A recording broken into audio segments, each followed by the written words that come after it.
basically we are Swiss company, and we develop and sell food supplements. Our main markets are Italy and Switzerland.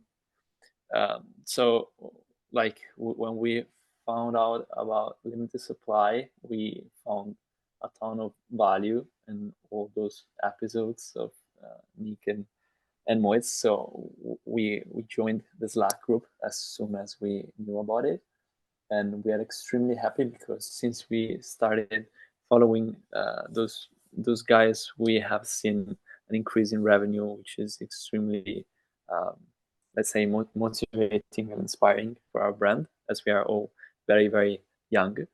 Um, but yes, that's the long story short. That's that's crazy. What strategies have you implemented that have worked the most? So I know there's, and do you have a favorite episode? Because there's a lot of people that, I mean, there's one episode specifically that people love. Yeah, yeah. My favorite was the one where um, they made like a list of the things that you have to check before starting a Yeah. brand.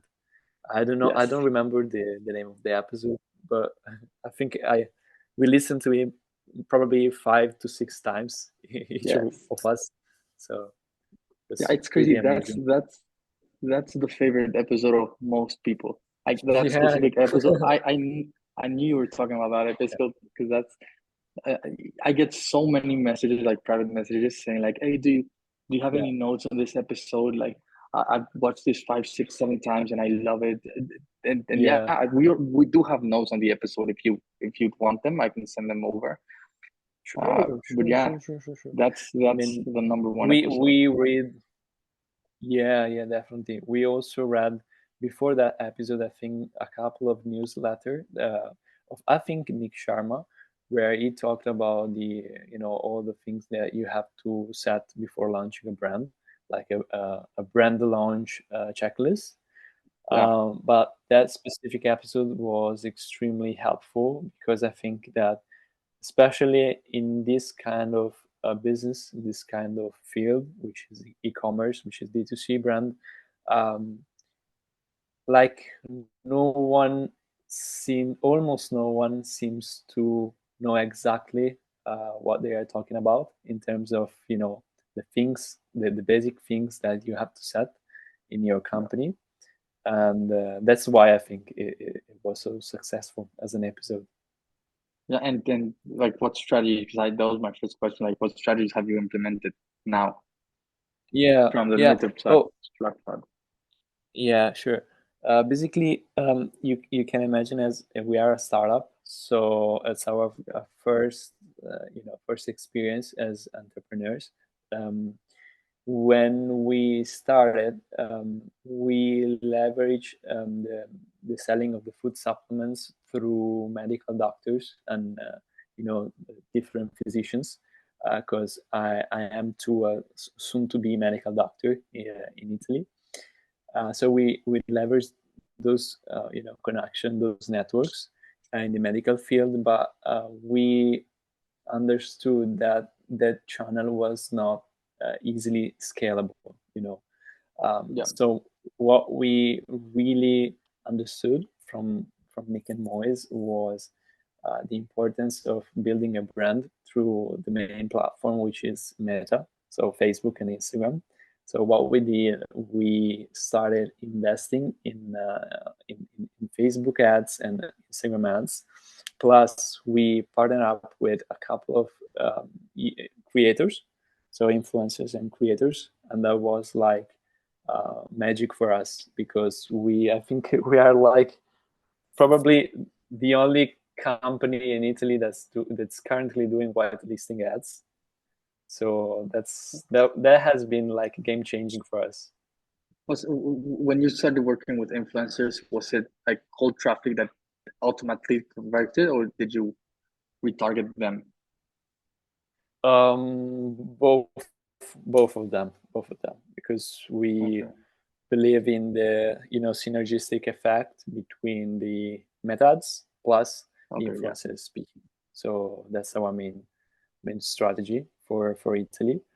And you know, when I told this to my friend the other day when we started listening to Nick and Moise, we were doing like 7K a month, so it was basically nothing. This month we are almost 50K in revenue, so that's something. Yeah, basically we are using the profile of the influencers, and we run ads through them. Oh, so, Yeah. I didn't know you can do that. Yeah.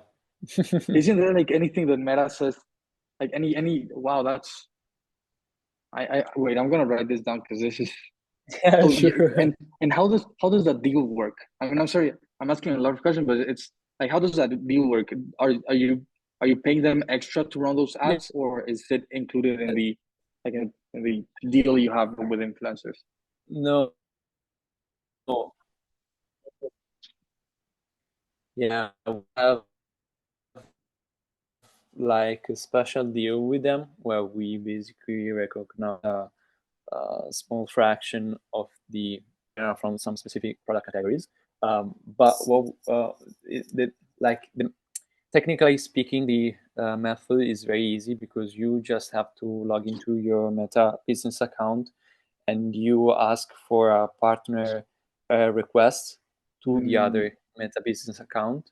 So it's very easy. As soon as they accept your request, you can start running your ads through their social profiles, and you know the click-through rate from our profile was around 2 to 3%, maximum 4% on some ads. With their accounts, of course, we are reaching 9 to 10% of click-through rate. So that's pretty And then how's the profit. conversion? The conversion is very high. Like the let's say that the whitelisting ads has started for a couple of weeks, so we have not gathered so much data to respond to your question. But if it can help the ROAS, Yeah. is it between average of 20x, sometimes even 30x in some days. But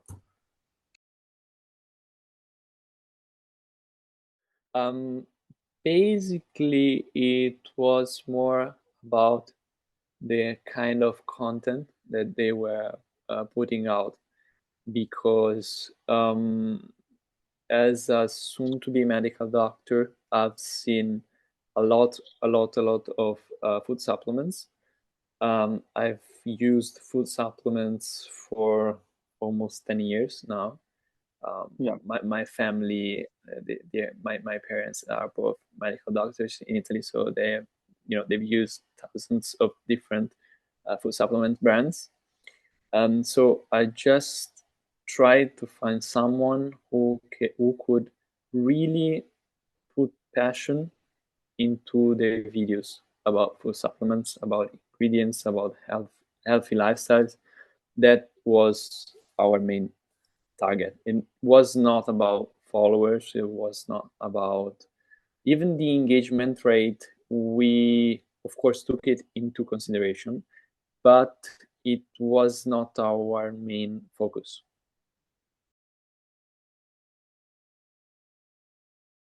Yeah, that's the, let's say, the secret part, but also the most difficult part.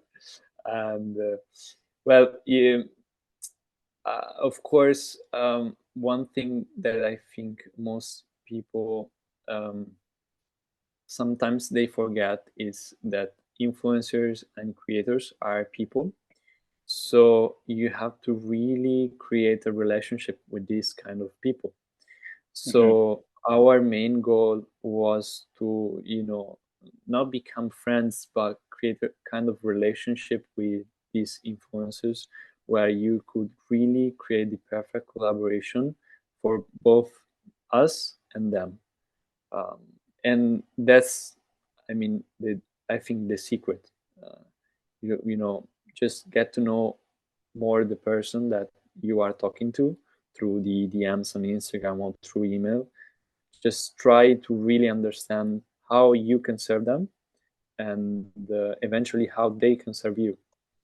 So that's the main thing. So after this, you can talk about, you know, the numbers, the percentage of revenue on revenue, or a flat fee, all those things. Because we tried a lot of different collaborations through the last 2 years. We tried a flat fee with influencers that had more than 100K in followers, more than 4% of engagement rate, which was fantastic, but didn't drive even like one sale. It was a complete disaster. Wow. And so we understood it was more about, you know, the kind of content that these guys are putting out.